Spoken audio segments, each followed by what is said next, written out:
Eu sou Fernanda, eu sou do grupo de pesquisa Currículos Cotidianos, Redes Educativas, Imagens e Sons. E nós temos, no nosso grupo, observado bastante os sons e as imagens. E nós trabalhamos muito a partir dos filmes, o que os filmes nos fazem sentir. E esse sentimento, o que nos leva a pensar. Então, é uma reflexão, é uma prática e teoria, a prática anterior, inclusive, à teoria. Esse filme que nós vamos falar aqui é o filme do Itaú Cultural, do Projeto Rumos, e esse vídeo, Fora de Campo, foi contemplado, né, para esse projeto. E ele traz uma videodança que, na verdade, é uma performance, uma intervenção na cidade, né, no bairro, em vários bairros do Rio de Janeiro, mas principalmente em um bairro chamado Santa Teresa. Então, vamos ver, nós trouxemos esse vídeo para mostrar como nós estamos trabalhando as especificações do som e da imagem nesse diálogo. Então, assim como as pessoas nesse vídeo dialogam com essa performance, nós também vamos dialogar. Ao final dessa apresentação, eu vou trazer uma outra apresentação, que foi um vídeo que nós fizemos, inspirados nesse vídeo também. E aí a gente extrapola um pouco a nossa pesquisa para outros meios, para outros grupos, para outros fazeres. Então, vamos lá. As artes, elas são multilinguagem, multilíngua, por falar a linguagem do si e do mundo simultaneamente. Enquanto artefato cultural, as artes produzidas permeiam os movimentos de aprendizagem. E esses movimentos são muito importantes para o nosso grupo. Os movimentos são sentir o mundo. A gente está aqui tranquilo, numa pracinha. Aí, de repente, uma surpresa maravilhosa dessa, coisa muito interessante. Isso é muito bom pra gente. Foge um pouco do dia a dia, né? E além de sentir o mundo, nós vamos desdobrando outros movimentos para a nossa pesquisa. Então, assim como nesse filme, que é uma videodança, nós não vemos o que a performance, a dançarina, dança. Nós vamos percebendo essa intervenção a partir da relação, que forma da maravilhosa de reação produzir saúde, né? das pessoas. Fisioterapia muito bonita, eu acho. Ainda. Não foi o esforço, não. Ela tão rapidamente fazendo tudo.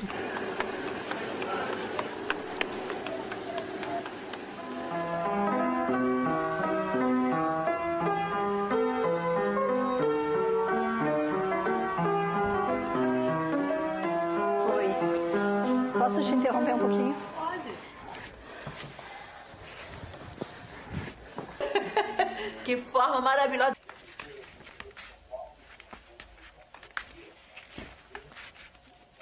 As pessoas dançam com ela. Quebrada que ela fez aqui, com a mão, sei lá o que, foi pra lá, rodou. Da perna, quando ela faz assim. O perfil, o movimento do corpo, a sincronia. Na hora que você bota assim a mão, como se você estivesse depositando alguma coisa, alguma confiança. Vai! E vai por cima, e vai por baixo, vai pelo lado. E esse por baixo é como eu entendo a arte também. Ela passa por uns lugares que ninguém vê.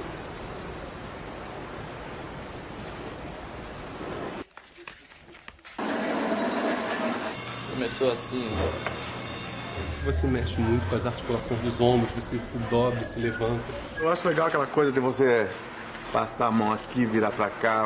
É meio um contorcionismo, né? Quando você trabalhava no nível baixo, daqui a pouco levantava esses... E faz o pé flutuar e faz as mãos assim. Eu acho que é meio que um pássaro querendo voar. Assim, faz assim com os braços. Um pé bem reto, pontudo. Esse negócio de virar o pé também eu machuco, hein? E o lance da mão? entortar a mão. Isso é uma dança? Vai embora, mano. Aí, show, hein? Show a parada, hein? Ali, ó. Nosso encontro com essa arte suscitou a vontade da dança, do gesto, do corpo em movimento, mesmo que o corpo, que a dança em fora de campo, esteja invisível para os espectadores, pois não se vê artista dançando. Sabemos que há a dança pelas reações das pessoas na intervenção fílmica registrada. Então, no outro momento, inspirados também nessa videodança, nós fizemos uma intervenção tentando complementar aquilo que não havia sido mostrado nessa videodança. Amaral, Fernanda Mello e Fernanda Noboa apresentam nessa videodança Receba uma reflexão corpórea acerca da obra Fora de Campo, de Valéria Valenzuela e Cláudia Miller, fruto do programa Rumos Itaú Cultural, Dança 2006-2007.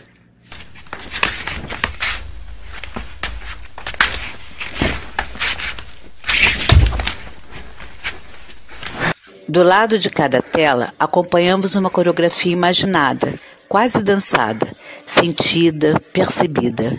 Além disso, os depoimentos, as vozes, os sorrisos, os abraços nos informam que a ação da moça é algo sensível, que afeta ao sensibilizar aqueles que recebem a entrega tão inusitada. As entregas nos afetam e nos inspiram a dançar em novas entregas.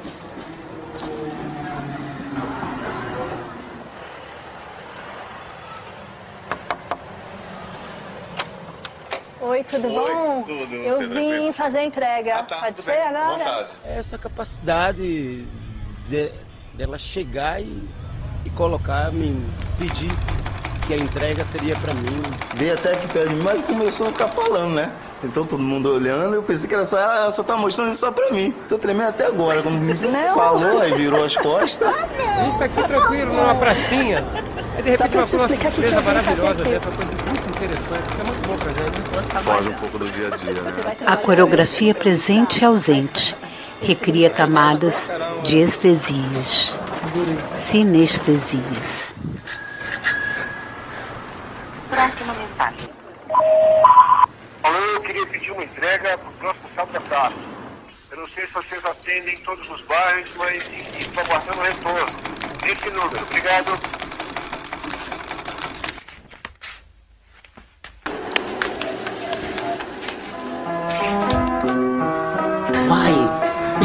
E vai por cima, e vai por baixo, vai pelo lado. E esse por baixo é o...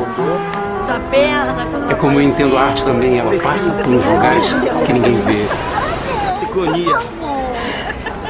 Só pra te explicar o que eu vim fazer aqui. Sincronia. Na hora que você bota assim a mão como se você estivesse depositando alguma coisa, alguma confiança. Vai. E vai por cima, e vai por baixo, vai pelo lado. Subjetividades surgem nos ambientes dos lares, onde se dança, nas paisagens, em referências a fora de campo.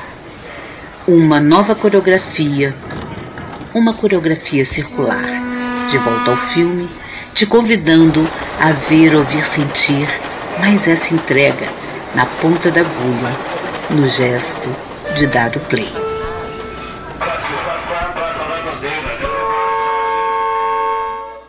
É muito bom se sentir gente uma hora dessa. E simplesmente é um artista atrás de uma máquina, um anônimo. É uma forte emoção. Tá? Do fundo do coração, uma forte emoção, uma coisa que pra mim...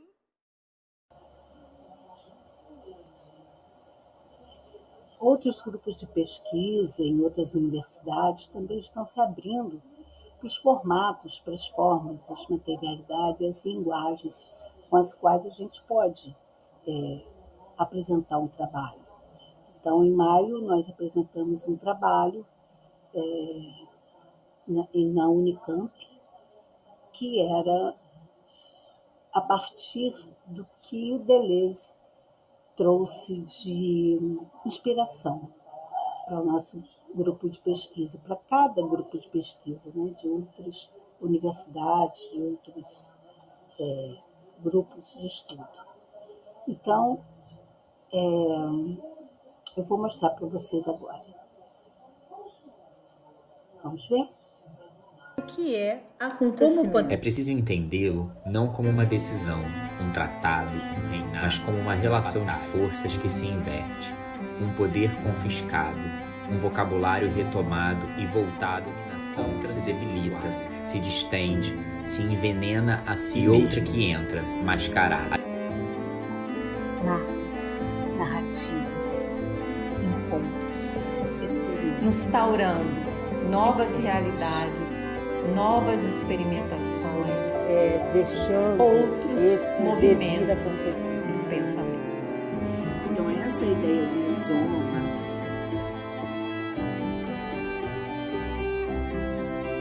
A partir do nada, causas de ser místicos, uma manifestação instituída de algo sólido, como um alicerce. Esse acontecimento que tanto mexeu com nossas vidas. Marcas, narrativas, encontros, experiências. Marcas, narrativas, encontros, experiências, essências.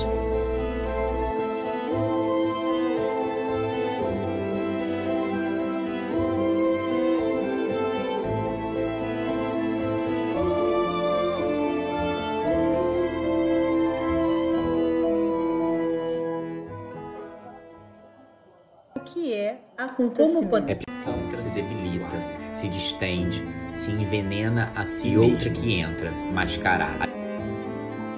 Marcos, narrativas, encontros, experiências. Instaurando novas realidades, novas experimentações, deixando outros movimentos do pensamento. então essa ideia de rizoma,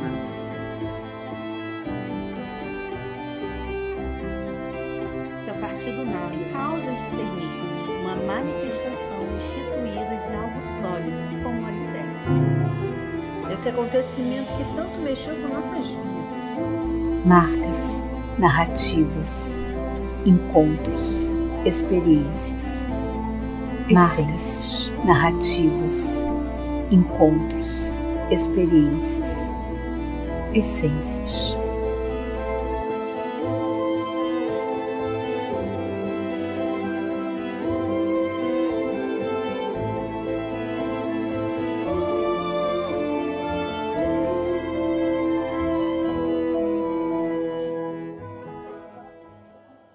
O que é acontecimento? Mas eu queria trazer também aqui um projeto que é pessoal. Eu defendi a tese sobre podcast. Eu acredito que podcast é um lugar de encontro, uma possibilidade de ter pesquisas, e às vezes a gente faz, né, do podcast um currículo também, né, criação curricular. E a gente faz muitas oficinas de podcast.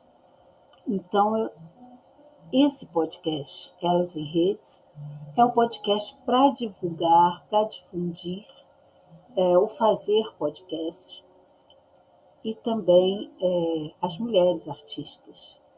Então, aqui todas as artes são muito bem-vindas, e a revista ela é feita por colunista, é uma revista de ouvir, de arte e educação para ouvir, porque ela é um podcast, mas é em formato revista, porque tem entrevista, tem música, tem colunas diferenciadas, tem matéria de capa, então há uma diversidade, né, e uma diversificação também. E dentro dessas colunas a gente também faz alguns processos e projetos, como, por exemplo, trazer memórias. Então, temos vários quadros que se incumbem de divulgar, difundir e de coletar histórias, né? O Museu das Nossas Memórias é sobre as memórias de museus, as sensações que as pessoas têm ao visitar esses lugares, espaços culturais também, e a gente tem elas elas contam histórias, que é uma parceria com o Museu da Pessoa, e nós trazemos esses episódios, mulheres contadoras de histórias. Elas contam as suas próprias histórias e trazem uma nova história para o acervo, né, de histórias. E a gente também tem uma coluna sobre podcast, que a gente convida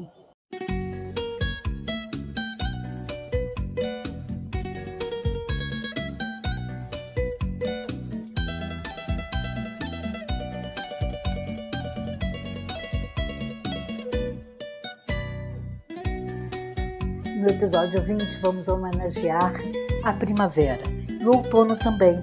São duas estações complementares de renovação de vida. Destacamos o perfil do Instagram Elas e Redes Raízes Bordadas, a cultura mexicana. Nesse episódio, vamos trazer a matéria de capa com Paula Simões. Ela é humorista e fala sobre stand-up. Luciana Ferdi traz o filme Guarda-Chuva do Amor. Apresentamos a cantora Paloma.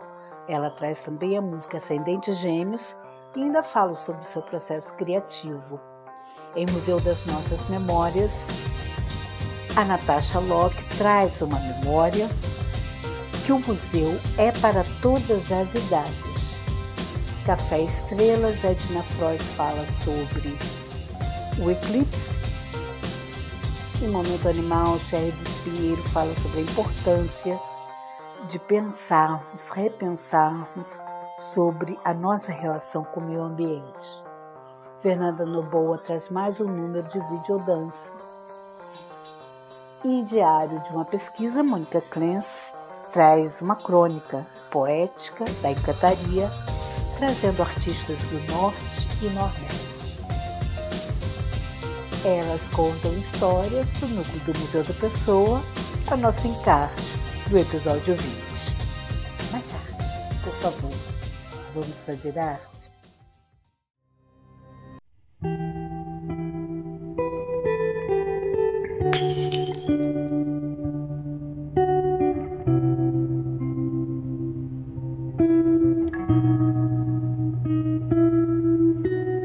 Olá, meu nome é Mônica Clence e sou colunista do Diário de uma Pesquisa da revista fascinante podcast Elas em Redes.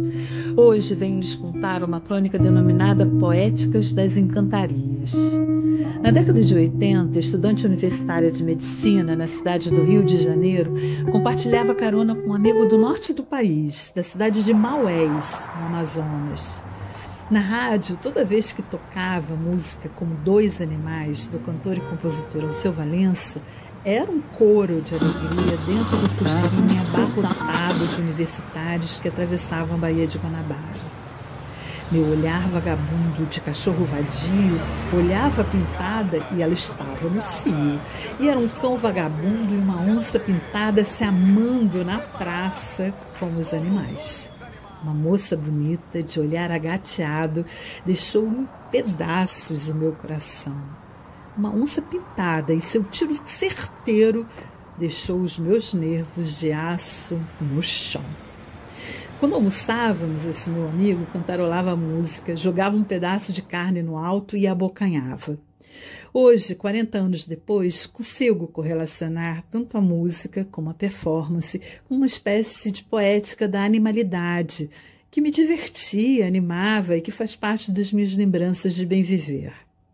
Na nossa cultura ocidental, eurocentrada, cheia de leis, regras, dogmas, somos cerceados da paisagem e da animalidade que nos habita. Esse apartheid nos torna animais dóceis, passíveis de orientação, dominação e vigilância pelo saber-poder instituído.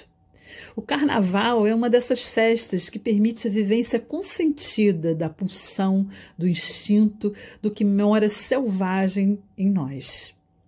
Em 2024, a Grande Rio promete mergulhar nas cosmovisões dos povos originários com a proposta do enredo Nosso Destino é Ser Onça, dos carnavalescos Gabriel Haddad e Leonardo Bora. Uma adaptação livre do livro Meu Destino é Ser Onça, do escritor Alberto Mussa, sobre o mito tupinambá da criação do mundo. Nessa proposta, vemos uma narrativa de devoração e transformação, onde os artistas utilizam a onça como símbolo de lutas do presente, que pensa o Brasil de hoje e a necessidade de partilha do sensível, do respeito à alteridade. Leonardo Bora ainda nos diz que a arte nos faz refletir sobre as ideias de cura, semeadura, floração, transformação. Como uma coisa leva a outra, nas suas pesquisas, os carnavalescos acabaram conhecendo a obra de Aislan Pancararu, nascido em Petrolândia, Pernambuco, originário do povo Pancararu e formado em medicina. Olhando o seu trabalho, acabei me identificando com A Guardiã, um trabalho em acrílica sob papel craft de 2020, em que o artista retrata a força da mulher Pancararu, detentora da ciência milenar, e que carrega consigo sementes para germinar. O artista disserta sobre essa obra, um corpo feminino, pintado de um sertão árido ao mais florido e verde após as chuvas, e assim descreve esse trabalho. Envolve o barro branco corporal, representando toda essa força, armadura protetora. A pintura corporal com barro branco é a identidade do povo Pancararu. Essa, por sua vez, os diferencia dos demais povos do Brasil. Colostro, primeiro leite produzido pela mãe pós-parto, representa esse alimento essencial, cheio de nutrientes, simbolizando elementos do universo ritualístico e sagrado Pancararu. Mandacaru, cacto do sertão, representando a força e resistência. Jurema, acesso ao mundo espiritual, representando cura. O vinho extraído da planta representa respeito ao sagrado. Ao nos colocarmos dentro da paisagem, podemos verificar que natureza e humanidade não estão descoladas uma da outra. Ao nos livrarmos dessas construções, ressignificamos nossos corpos passíveis de desejos, libido e instinto. A artista Elza Lima, belenense, em suas fotografias amazônicas, também apreende a realidade do caboclo como sujeito pertencente a uma paisagem. São peles lama, peles escamas, que se oferecem ao nosso olhar com uma força sinestésica de desejo pelo toque. Só em 2023 fui tocada pela palavra encantaria. Abro um parêntese para explicar a encantaria, uma manifestação afro-ameríndia praticada no norte e nordeste do país. Na encantaria, os encantados se encantaram, ou seja, desapareceram, tornaram-se invisíveis ou se transformaram em um animal, planta, pedra, ou até mesmo em seres mitológicos e do folclore brasileiro, como sereias, botos e curupiras. Eles dizem que estar encantado é como viver em um mundo congelado, pois eles veem as coisas acontecerem ao redor, mas ninguém pode vê-los, eles estão invisíveis. Os lugares onde eles se encontram encantados fazem referências a diversas coisas e lugares do seu local de origem. O pajé, nos rituais de cura, se apresenta como ave de encantado. Na encantaria paraense existe a influência ameríndia e, posteriormente, a influência negra, dando origem ao babassuê. Na Ilha do Marajó, seres encantados como boto, cobra grande, iara, vitória régia, sereias, matintas, estão intimamente ligados aos elementos da natureza, como mar, baías, rios, furos, estreitos, lagos, igarapés, igapós, campos inundados, como representações das moradas dos encantados. Fecho o parêntese para falar sobre Chamarsal, Caboque amazônida de Belém do Pará, atriz, arte educadora, que desde 2013 vem desenvolvendo suas pesquisas em torno das questões de gênero, sexualidade, identidade e ancestralidade amazônica. Foi através de um masterclass com ela, na universidade, numa disciplina do doutorado que tive contato com o termo encantaria e com seu trabalho. Ela participou da exposição Encantadas, Brazilian Transcendental Arts, em Berlim, na Alemanha, onde apresentou o filme sobre a Terra do Encoberto, mistura de documentário e ficção experimental. Traz a história de corpos territórios trans da região norte e nordeste do Brasil. O longa se alinha à curadoria sobre processos de transmigrações e transancestralidades a partir das duas regiões do Brasil.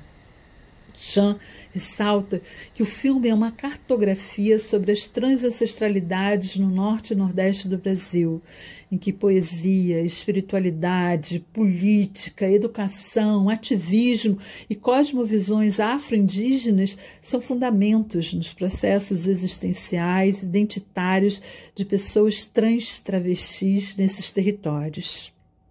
Espero poder ver em breve esse seu primeiro longa-metragem, mas posso adiantar que, se tiver a inventividade do seu primeiro curta Iauaretê, lançado em 2020, que recebeu 2 prêmios em festivais internacionais, o prêmio El Que Maravilha de Melhor Atriz de Curta-Metragem, no 14º Festival de Cinema e Cultura da Diversidade Sexual for Rainbow e o 17º Festival Internacional Panorama Coisa de Cinema na categoria de Melhor Direção de Arte, vai ter valido a pena assistir.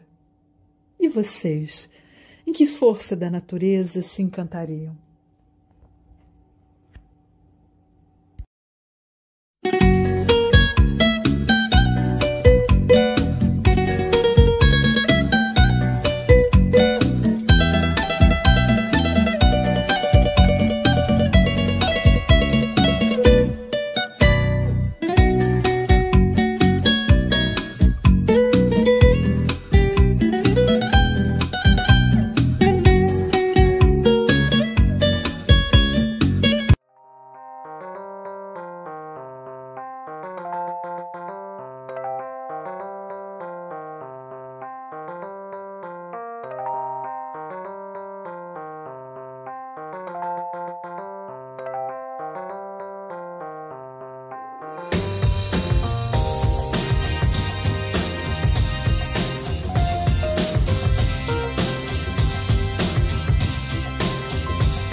Entrevista.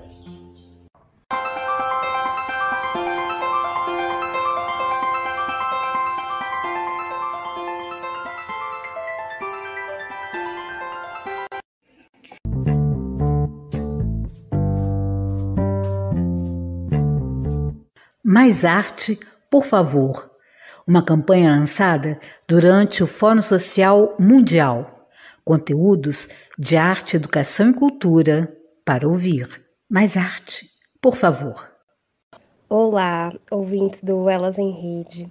Meu nome é Paula Simões, eu sou daqui de São Paulo, sou produtora, sou comediante, sou escritora. Hoje eu estudo e trabalho com a linguagem, dentro do humor, com a linguagem da comédia stand-up, né? Que é um formato...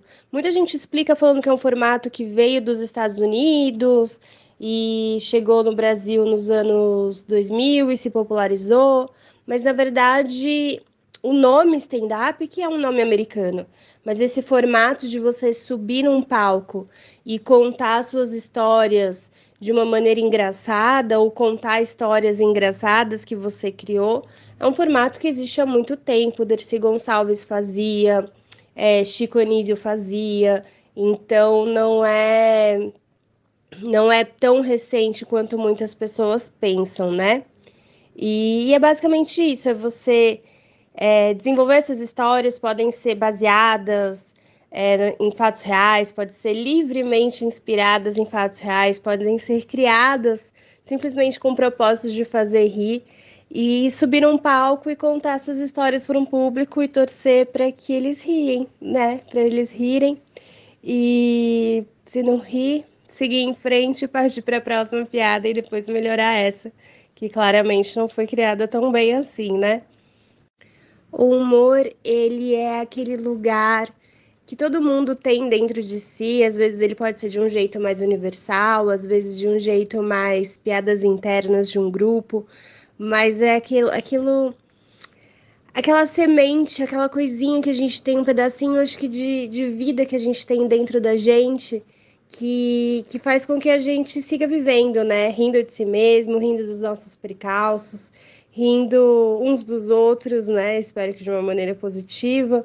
Mas é sempre bom, né, ter esse espaço livre para a gente brincar um com o outro.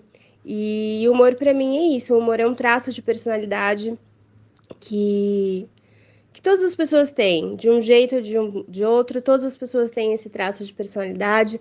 Uns desenvolvem mais, outros desenvolvem menos, mas é uma possibilidade de vida mesmo, sabe? Não só antes de ser um trabalho, antes de ser um projeto criativo, ele é esse lugar que a gente habita todos os dias. Sozinho, né? Fazendo alguma coisa sozinho e rindo disso, ou com amigos, com familiares. Ultimamente eu estou trabalhando muito com produção de teatro, né? Eu trabalho fazendo articulação de espetáculos e espaços culturais, viabilizando essas apresentações. E tem o meu projeto autoral, que é o Mulheres que Riem com os Lobos, que é um projeto que eu produzo, que eu faço a curadoria dos números, é um show de variedades que envolve apresentações de comédia stand-up, improviso, palhaçaria, personagem, e também envolve outras linguagens como música e poesia. É um elenco inteiramente feminino e com artistas da cena independente daqui de São Paulo. Como eu falei antes, né, além de trabalhar com comédia, eu trabalho com produção de teatro. Eu trabalho numa parte muito específica da produção teatral, que é a articulação de espetáculos para realização em espaços culturais, que é basicamente a venda dessas peças para espaços que têm uma verba para fazer essa compra direta, não necessariamente via edital, né, que é via como se fosse um concurso, né? Várias pessoas mandam um projeto e aí isso é analisado por uma equipe e esse projeto é contemplado ou não. Também, é claro, as vendas também envolvem uma curadoria do outro lado. E eu também faço projetos para editais, eu escrevo projetos para editais, faço a produção desses projetos, também a articulação das apresentações, a articulação das pessoas envolvidas, prestação de contas. E só para ressaltar que são possibilidades que muitos outros países não têm, e aqui a gente tem, que são são ações, né, de políticas públicas brasileiras antigas para viabilizar a arte e a cultura no Brasil. Então, eu acho muito importante ressaltar como que a política pública brasileira atua e como que ela está muito à frente em relação a outros países, tá bom? Como artista, eu tenho tentado cada vez mais me manter de mente aberta para diversas possibilidades de temas e assuntos e formatos que eu queira tratar, né? Às vezes tem coisas que eu quero levar para um palco no stand-up, mas tem coisas que eu quero levar para um vídeo, para uma rede social, tem coisas que eu quero levar para a escrita de um roteiro, né? Então, eu estou tentando me manter sempre de mente aberta, mas inevitavelmente, por eu ser mulher, o meu tema principal de trabalho acaba sendo a mulher e tudo que a gente passa, né? Por ser mulher, em relação ao machismo, em relação dinheiro, relacionamento, família, corpo.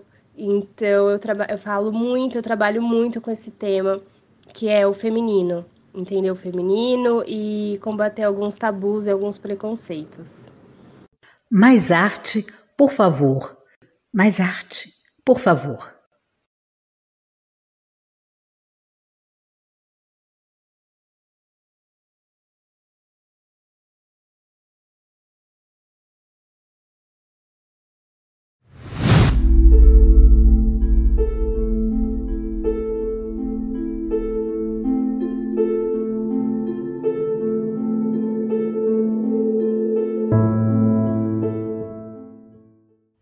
Oi, tudo bem? Eu sou a Edna, sou astróloga e colunista aqui do Elas em Redes.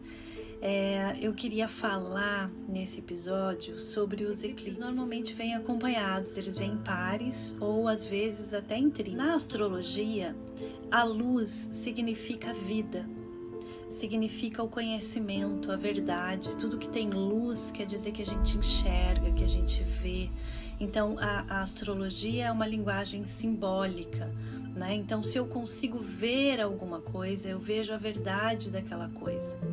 E o Sol é o nosso doador da vida, junto com a Lua porque reflete a luz do Sol, né? Então, muitas mitologias antigas, né, de vários povos, têm o Sol como a representação de Deus, né? As mitologias foram criadas em torno do Sol, da luz do Sol, da verdade, é a luz e a vida. Então, quando uma das luzes ou as duas luzes do mundo se apagam, na astrologia, isso é sinal de uma coisa ruim, porque é como se a verdade do mundo, se a vida, por um momento ela se apagasse, ela escapasse das nossas mãos, né? A gente não consegue ver as coisas no escuro.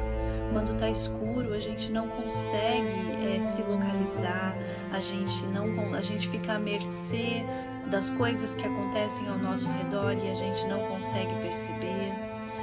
Então, astrologicamente, um eclipse ele é sempre anúncio de coisas ruins, de catástrofes, normalmente muito mais mundano do que no mapa natal. Esse eclipse, por exemplo, o último do Sol, ele aconteceu num signo humano e um signo de ar. Os autores tratam o eclipse pela natureza do signo, como aonde ele se encontra, né? Então, os danos causados pelo eclipse serão aos seres humanos e às criaturas do ar. Levando em conta também quem são os regentes dos signos e da face onde esse eclipse caiu, também tem uma lista aí de profissões que podem sofrer algum tipo de dano, e esse sofrer dano é num sentido de uma desatenção, né? Acidentes que podem ser causados por desatenção. Então, sempre que tem um eclipse, a gente fala, fica quietinho, fica em casa, né? Tenta não fazer nada. O que você faria, o que você não faria no escuro, você não faz num dia de eclipse. Então, você não vai dirigir no escuro, você não vai saltar de paraquedas no escuro, coisas arriscadas é melhor a gente não fazer em dia de eclipse.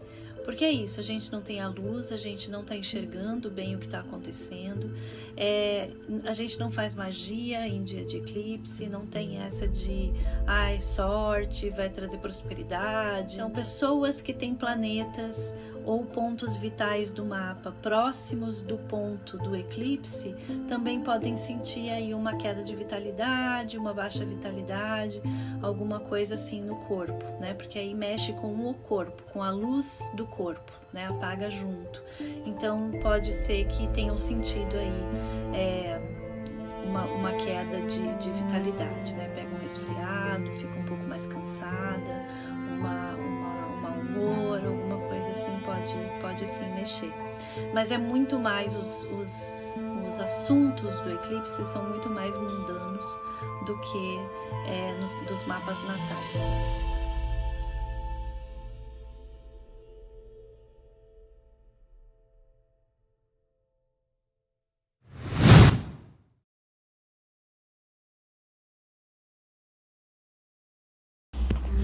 Olá, amigos, ouvintes do podcast Fascinante Elas em Rede. Estamos aqui em mais uma coluna Momento Animal comigo, Sherry Duque Pinheiro. Sejam todos bem-vindos. E hoje a gente vai mergulhar um pouquinho fundo em tópicos importantes que afetam o nosso mundo. Hoje nós estamos discutindo algo de extrema relevância, o surgimento de novas pandemias devido à destruição da natureza, à caça e ao consumo de animais silvestres. É uma conversa muito crucial, ela é importante, a gente precisa refletir sobre esse tema. Eu vou começar trazendo alguns números surpreendentes que ilustram o tamanho desse problema. Até 2021, cerca de 50% da superfície terrestre do nosso planeta havia sido alterada pela ação humana.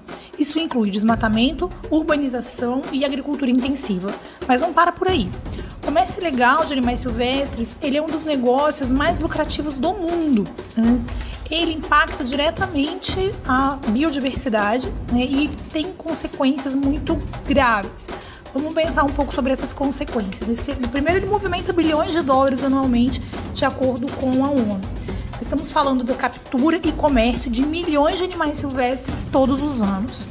E aí vem um ponto crítico. Cerca de 60% das doenças infecciosas causadas em humanos são de origem zoonótica, ou seja, elas vêm dos animais para nós. Pandemias passadas, como a gripe espanhola, a gripe aviária e a SARS, têm origens zoonóticas. O que é ainda mais alarmante para a gente pensar é o impacto, como eu disse antes, da biodiversidade. De acordo com o IPBES, até 1 milhão de espécies de plantas e animais estão ameaçadas de extinção devido à nossa ação, devido à ação humana. Então agora é o momento da gente refletir urgentemente sobre que medidas nós vamos adotar para preservar a natureza. Combater a caça ilegal, o tráfico de animais silvestres, promover práticas de agricultura sustentável são algumas dessas medidas que todos os governos devem pensar sobre, né? O governo brasileiro ele tem tomado algumas ações nesse sentido, falado inclusive em fóruns internacionais, no fórum que está acontecendo nesse momento do G20, inclusive. São questões importantes, o mundo está de olho, né, nessas questões, em especial no Brasil, devido à biodiversidade que nós abrigamos. Mas não é uma questão só para o Brasil, é uma questão mundial, né? O surgimento de novas pandemias ela é uma consequência negativa dessa nossa relação irresponsável com o meio ambiente. Nós precisamos tomar medidas agora para evitar futuras crises de saúde global. É o momento, como eu disse, de adotar essas medidas urgentes, né? E pensarmos o que nós podemos fazer em nível individual, em nível coletivo, em nível político, pressionarmos os nossos candidatos, né, aqueles em que nós votamos, depositamos a nossa confiança, pensar sobre votos futuros em candidatos que trabalham com essa nova consciência, com esse novo modelo de desenvolvimento agregado à preservação da natureza e, em consequência disso, né, colhermos bons frutos, amenizarmos esses grandes impactos que estão diante de nós por conta dessas mudanças climáticas e de toda a nossa ação degeneradora, a ação negativa sobre a natureza. Obrigado por se juntar a mim nesse episódio tão importante. Fique atento a esse problema, né, que exige a nossa atenção e a nossa ação imediata e dentro dos nossos níveis de ação. Eu espero vocês no próximo Fascinante Elas em Rede, aqui na coluna Momento Animal.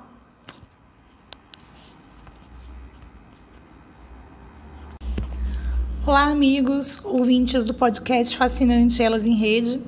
Estamos aqui em mais uma coluna Momento Animal comigo, Sherry Duque Pinheiro. Sejam todos bem-vindos. E hoje a gente vai mergulhar um pouquinho fundo em tópicos importantes que afetam o nosso mundo. Hoje nós estamos discutindo algo de extrema relevância, o surgimento de novas pandemias devido à destruição da natureza, à caça e ao consumo de animais silvestres. É uma conversa muito crucial, ela é importante, a gente precisa refletir sobre esse tema. Eu vou começar trazendo alguns números surpreendentes que ilustram o tamanho desse problema.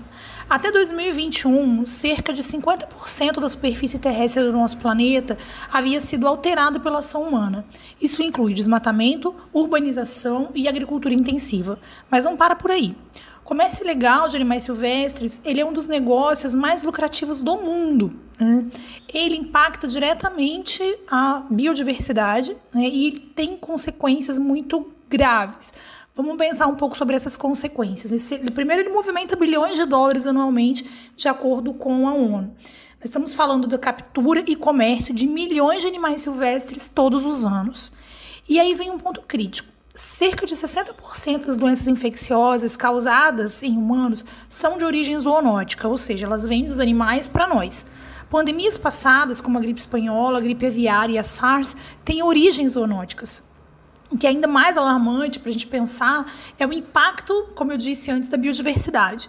De acordo com o IPBES, até 1 milhão de espécies de plantas e animais estão ameaçadas de extinção devido à nossa ação, devido à ação humana.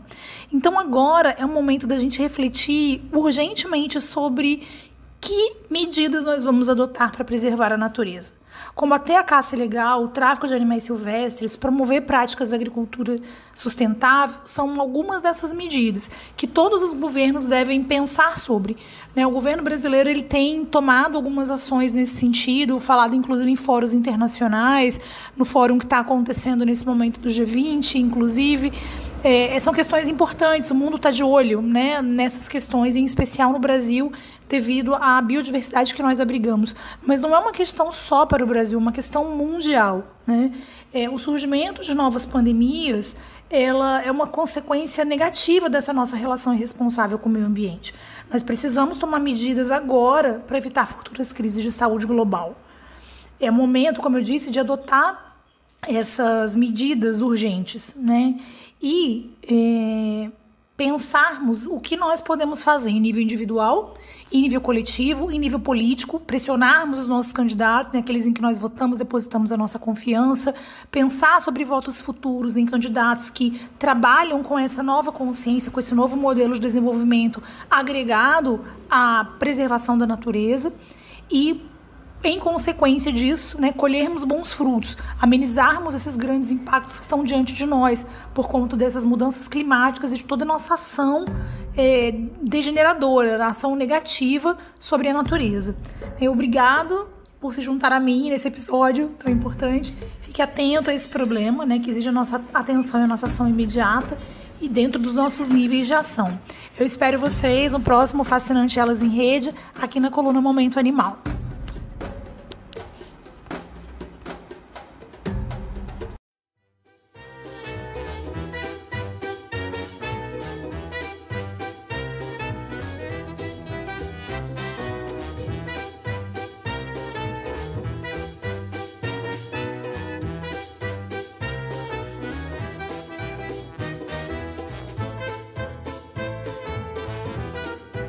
Olá, eu sou a Natasha Locke e estou aqui para convidar você a refletir sobre as experiências que vivemos em museus, entre outros espaços culturais, através do nosso projeto Museus das Nossas Memórias. Para esta edição do Elas em Redes, selecionamos a memória da querida Maria Matina, uma pessoa extremamente criativa e sensível, que nos lembra, entre tantas outras coisas, que museus também são para pessoas, e pessoas de todas as idades.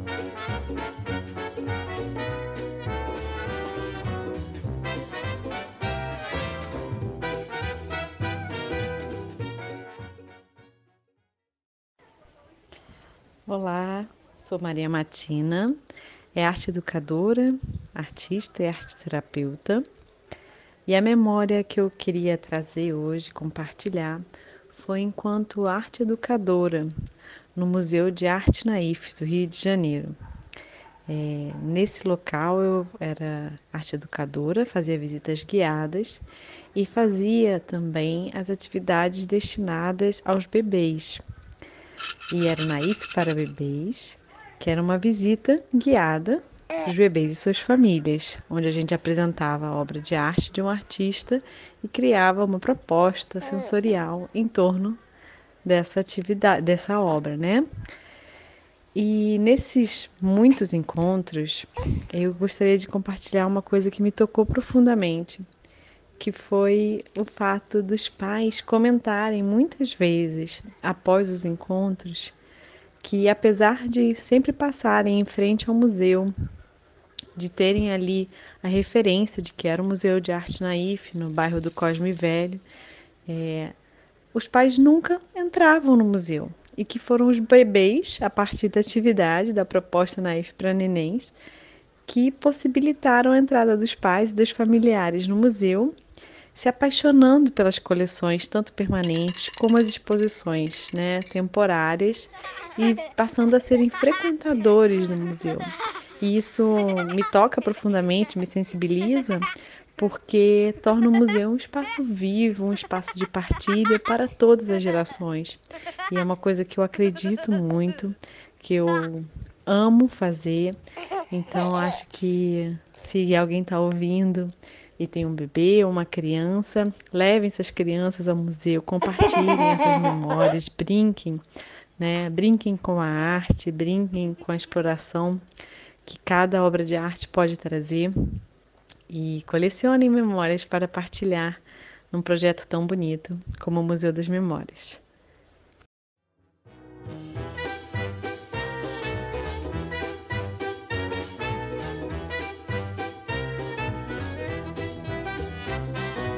Elas em Redes convida.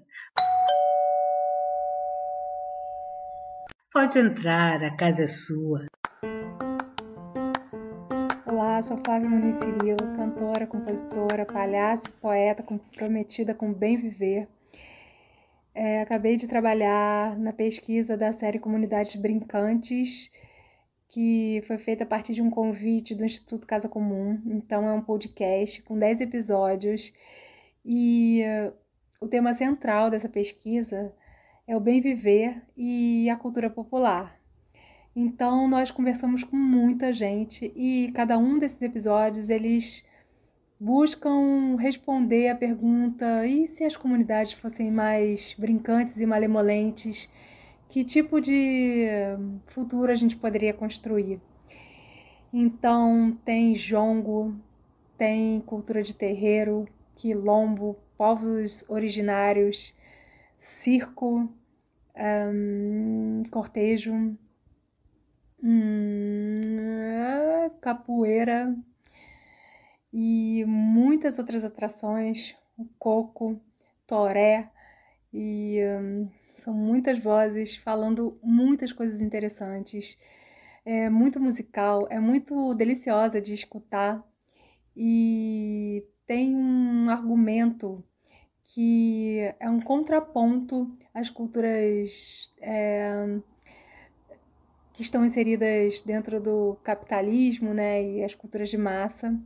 Então, a gente traz assim como ideia central as culturas populares e as culturas de bem viver como sementeiras, como berços para possibilidades de paradigmas que sustentam o envolvimento, a cooperação, a coletividade, o afeto, bons afetos, o diálogo, uma cultura de paz, uma cultura de bem viver, ou seja, uma cultura que respeita a natureza, respeita todas as formas de vida e, assim, que é um convite que a gente está deixando para os ouvintes do Elas em Rede, para que a gente alcance a escuta de vocês, porque na verdade foi um trabalho de muita escuta, né? A gente escutou muita gente.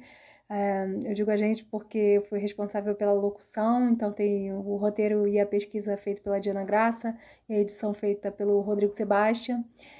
E então a gente quer chegar nas pessoas e fazer com que essas sonoridades, essas conversas, esses diálogos, essas escutas também ecoem em vocês e que a gente possa produzir um imaginário de futuros realmente viáveis, possíveis e de muita brincadeira, de expandir cada vez mais essa cultura brincante, culturas de bem viver, tá?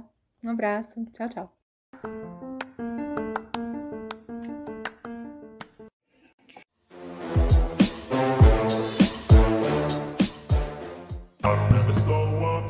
Take shit, I got no love for the fakeness. If you wanna play tough and wanna hate this, I'll always show up. I don't ever slow up, no I don't take shit. I got no love for the fakeness. If you wanna play tough and wanna hate this, I'll always show up and make a statement. I don't ever slow up, no I don't take shit. I got no love for the fakeness. If you wanna play tough and wanna hate this, I'll always show up and make a statement. Everything I do so instinctive and so passionate. Every word I move so descriptive like an adjective. I got a vendetta against people who patented being negative when you should be getting after it. I got facts over tracks, this and that. Spitting slow, spitting fast, I could roast, I could gas. Think I'm okay at last, but I don't know if that can erase all the past. And the pettiness, a reflection of the emptiness. Hilarious, you think you're worth my time, you're delirious. Mysterious, because you hide behind a fake exterior. Inferior, you know I'll always be a bit superior. Get off of me, this ain't no humble brag. I want you to hear words, you can say them back. I want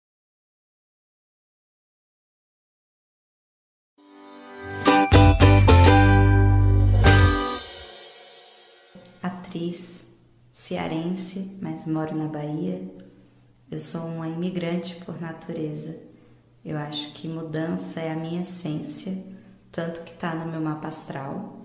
Eu tenho ascendente em Gêmeos e esse é o nome da minha primeira música que foi lançada em todas as plataformas digitais. Eu me reconheci como artista bem recentemente, apesar de fazer arte há muito tempo. Mas acho que é um processo diferente, assim, você fazer arte e você realmente deixar de pensar que é um estudante de arte para realmente um artista. E isso aconteceu no meu primeiro show solo. Assim, foi o momento que eu percebi que era diferente, porque antes eu fazia teatro e também já tinha tocado com banda. Mas no teatro você tá ali com o apoio de outras pessoas, toda uma equipe, você pensa que você tá ali, ok, eu tô aqui porque tá todo mundo. E quando eu tava com banda também tinha um pouco disso, assim, a gente tem uma banda só de mulheres, que é a Flor Gástica, mas era uma coisa na faculdade, é uma coisa... a gente tá fazendo pra se divertir, a gente não eu, pelo menos, não pensava assim, né? Não me via nesse lugar de artista. E aí, quando eu fiz meu primeiro show solo, eu pensei, ok, aqui só sou eu sozinha. E quando as pessoas vieram conversar comigo e elas estavam comovidas, assim, eu vi que eu tinha o que pra mim é essencial pro artista, que é comover o público, que é chegar no público. E eu tinha feito esse caminho por mim mesma, então acho que ali foi o momento de virada. Como mulher, eu me reconheci, infelizmente, naqueles momentos, né, que você é criança, que as pessoas dizem assim, não pode fazer isso porque você é uma menina, você não pode, né? Isso aí não é uma coisa, mulher tem que se dar o respeito. E aquela coisa muito limitando você. Então, naquele momento você entende, né, que você não é um ser humano qualquer, você é uma mulher, né? Então tem um lugar que a sociedade coloca para você no mundo e onde você pode pisar e onde você não pode pisar. E na arte não é muito diferente, né? Na arte a mulher muitas vezes é colocada nesse lugar de musa ou simplesmente de intérprete, e acho que a gente está conseguindo, né, aumentar muito mais no espaço de criadora, no espaço de técnica. Então, assim, eu já entrei na arte me reconhecendo como mulher artista, né? Eu me reconheci artista já como mulher artista. E já querendo, assim, já estar no outro lugar, o que não é proposto, né? Não só no de intérprete, não só no de musa, mas de criadora, de compositora, de ir para o estúdio, de estar produzindo, de estar tocando, de estar estudando, de estar investigando. Então, eu acho que muitas mulheres artistas da cena atual estão vindo com essa força e é um movimento muito legal.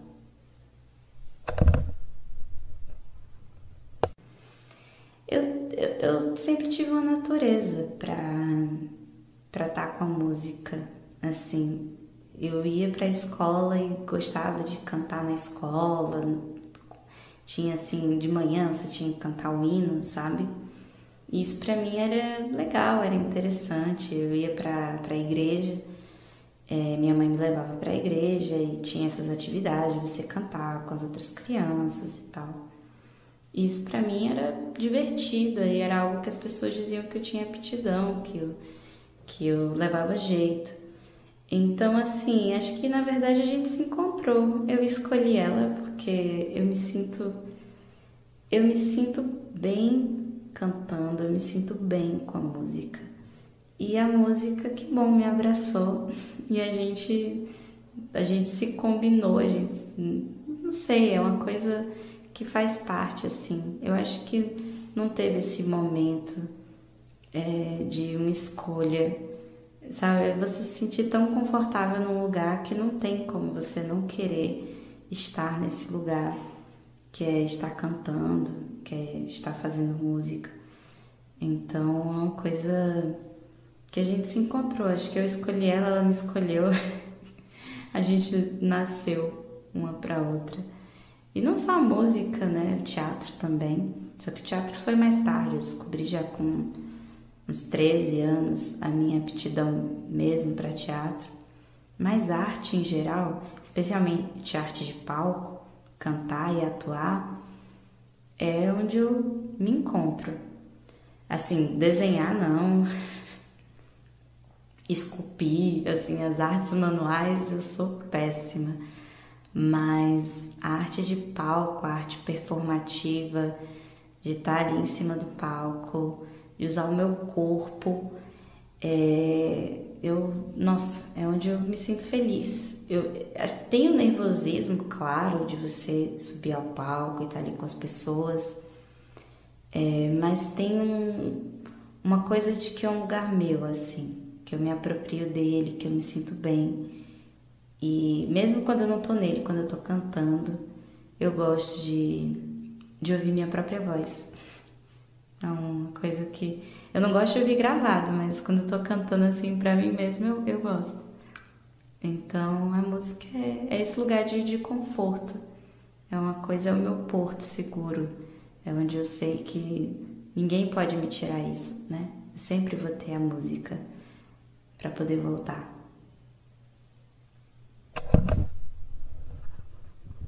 Eu não vivo só de música e também não pretendo viver só de música pro resto da minha vida, porque eu também sou atriz. Então, eu pretendo viver de arte.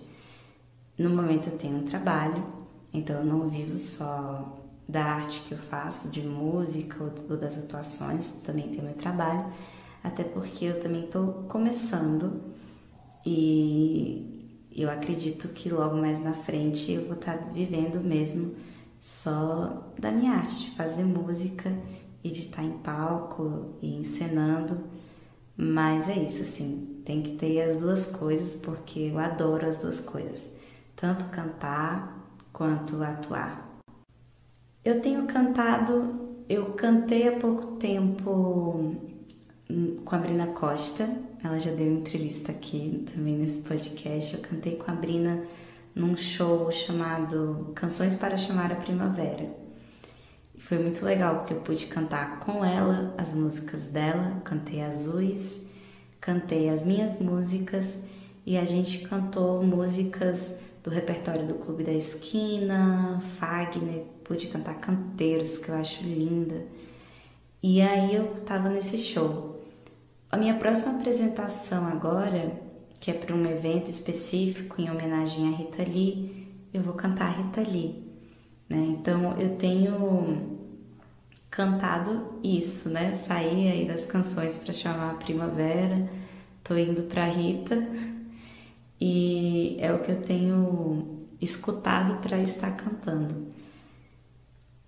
Eu me inspiro nas minhas vivências, né? Eu me inspiro nas pessoas. Eu sou bem fofoqueira, por assim dizer. Eu gosto de olhar tudo que está acontecendo ao meu redor e gosto de escrever sobre e guardar aquelas palavras, aquelas sensações, aquele conhecimento. Eu gosto muito de ler, porque nos livros eu encontro vidas, lugares diferentes, sensações diferentes, e aquilo de alguma maneira vai me encher. E aí aquele cheio que está dentro de mim vai desaguar em palavras em algum momento, em sensações em algum momento.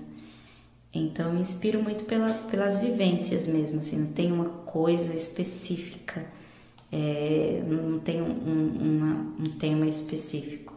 Eu vou vivendo, alguma coisa me desperta a atenção, eu começo a escrever e aí isso me inspira.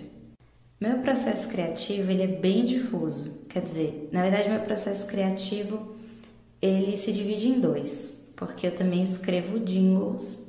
E aí, quando eu escrevo jingles para publicidade, eu tenho um processo criativo bem linear, que é conhecer a história, conversar muito com a pessoa, e aí a pessoa me conta ali a história dela, e eu pego aquelas palavras e vou anotando, e aquelas palavras que mais se repetem, de alguma maneira vão entrar na música, porque você vê que é uma coisa que a pessoa está falando muito e tal, então faz muito parte dela. Então é o da história, do tema, do produto, enfim. E aí eu vou criando a partir e ao redor daquelas palavras-chave. Já para minha música tem nada a ver. Para minha música o processo é bem difuso mesmo. Como eu disse, eu vivo, vejo, guardo aquela sensação. Muitas vezes eu não escrevo uma letra, eu escrevo um sentimento, uma frase, algo que me marcou, e aí depois vem uma melodia, e aí de alguma maneira aquela melodia casa com aquilo que eu tinha escrito. Às vezes vem tudo de uma vez, às vezes eu tô com a necessidade de colocar para fora em texto, e aí, né, eu vou compor para poder me livrar daquela sensação que tá ali já batendo na minha cabeça. Então não tem assim, o meu processo para a criação das minhas músicas é difuso. Meus planos para o futuro, tem ainda umas coisas que eu já fiz, mas que não foram lançadas, então elas já estão ali prontinhas, né, para sair, algumas ligadas à atuação, outras ligadas à atuação em música, então elas estão ali já feitas e só esperando mesmo serem lançadas. E também tem o que está aqui na minha cabeça, no meu coração, e eu estou trabalhando para que elas sejam realizadas e sejam lançadas, que é o meu EP. Eu estou amando, assim, olhando ele no papel e achando a coisa mais linda e querendo que ele venha para o mundo e trabalhando para que ele venha para o mundo, porque para mim é um sonho compartilhar ele com as pessoas. Para mim não faz sentido produzir arte para mim mesma. Para mim tem que ser sobre compartilhar com o público. E para além do meu EP, também tem um solo teatral que eu estreiei em Portugal, mas que eu ainda não trouxe para o Brasil e que eu quero muito trazer para o Brasil, que eu quero muito estrear aqui, quero muito fazer uma temporada aqui no Brasil. E ele já existe, já foi realizado, mas ainda não está aqui. Então esses são os meus planos mais fortes que eu quero realizar para o futuro. O meu EP e o meu solo de teatro.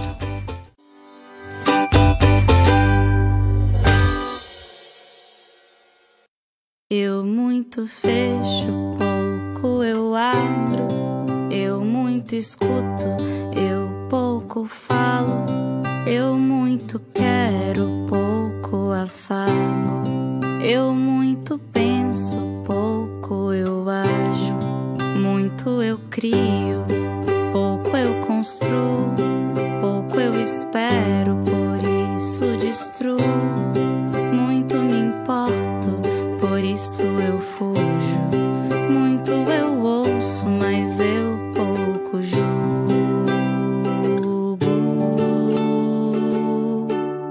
Eu mudo de acordo com a estação.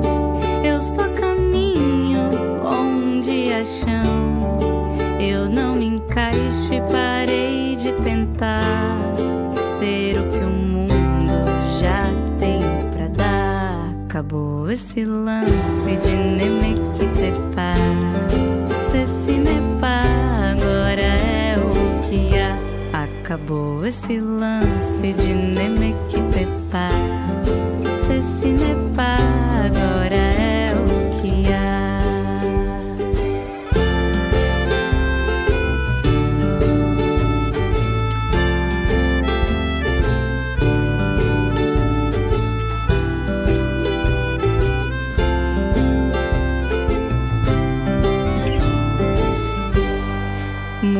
caminho pra pouco chão, é muita fome pra pouco pão, muito andar pra pouca estrada.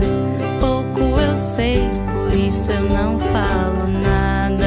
É muito som pra pouco ouvido, pouca poesia e muito ruído, muito dos outros, pouco de mim. Tento não ser, mas a vida é assim.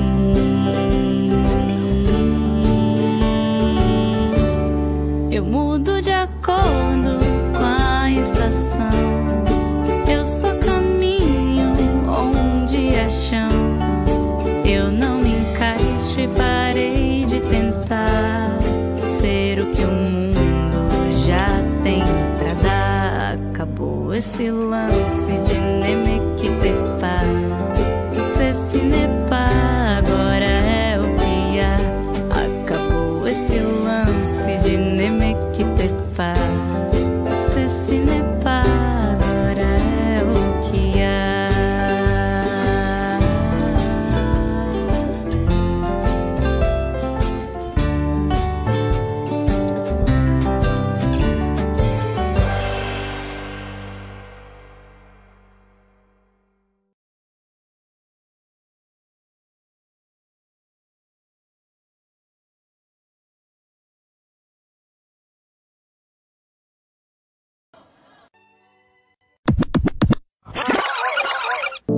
Os guarda-chuvas do amor.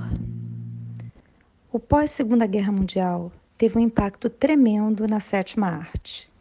Se nos Estados Unidos tratava-se de celebrar a vitória do American Way of Life através da indústria dos sonhos de Hollywood, na Europa, como reação ao cinema comercial norte-americano, passou-se a usar a câmera de modo inovador e inusitado, explorando os ambientes externos, a luz natural, o burburinho das ruas e o cotidiano de gente comum, no estilo A Vida Como Ela É. Ao lado do neorrealismo italiano, a Nouvelle Vague, na França, inovou na forma e no conteúdo, questionando o cinema tradicional. As dificuldades do homem comum e as questões banais do cotidiano se somaram aos temas polêmicos que chocavam a sociedade, como a liberdade sexual e amorosa, a gravidez fora do casamento, o adultério, a prostituição, a loucura e a disfunção familiar.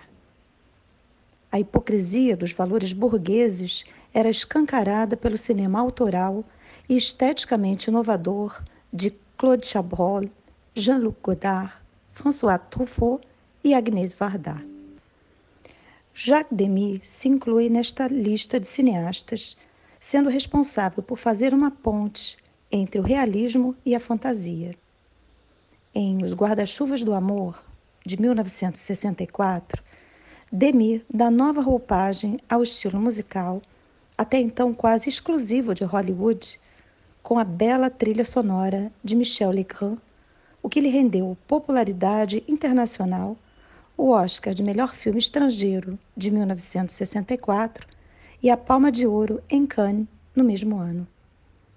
No entanto, o estilo fantástico de Demy está muito para além dos musicais da Broadway.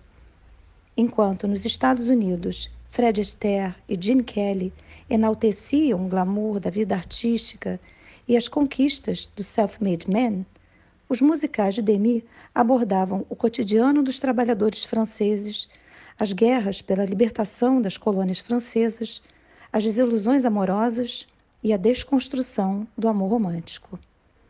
Em Os Guarda-Chuvas do Amor, a jovem atendente de uma loja de guarda-chuvas, Geneviève, vivida pela diva Catherine Deneuve, se apaixona pelo mecânico Guy, vivido por Nino Castelnuovo.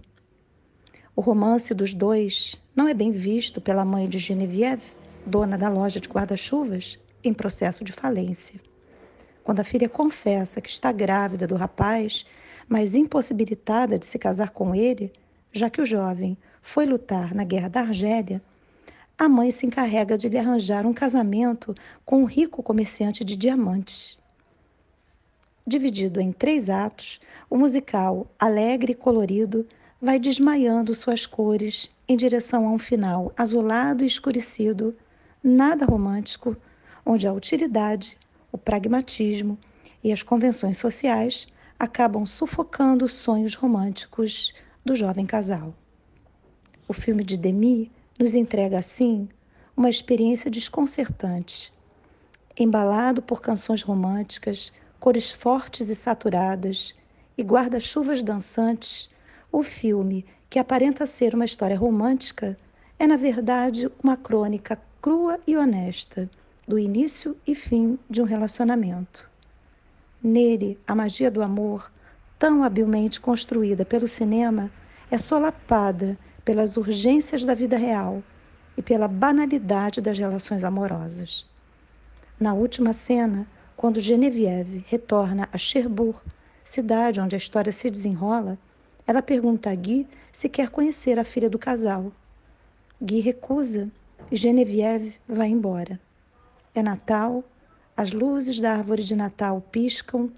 Lá fora, Guy se reúne à esposa e ao filho alegremente sob a neve. Nada é mágico, nem a neve, nem o Natal, nem o amor. A vida segue vulgar e banal ao som da bela canção do Geneviève Guy de Michel Legrand.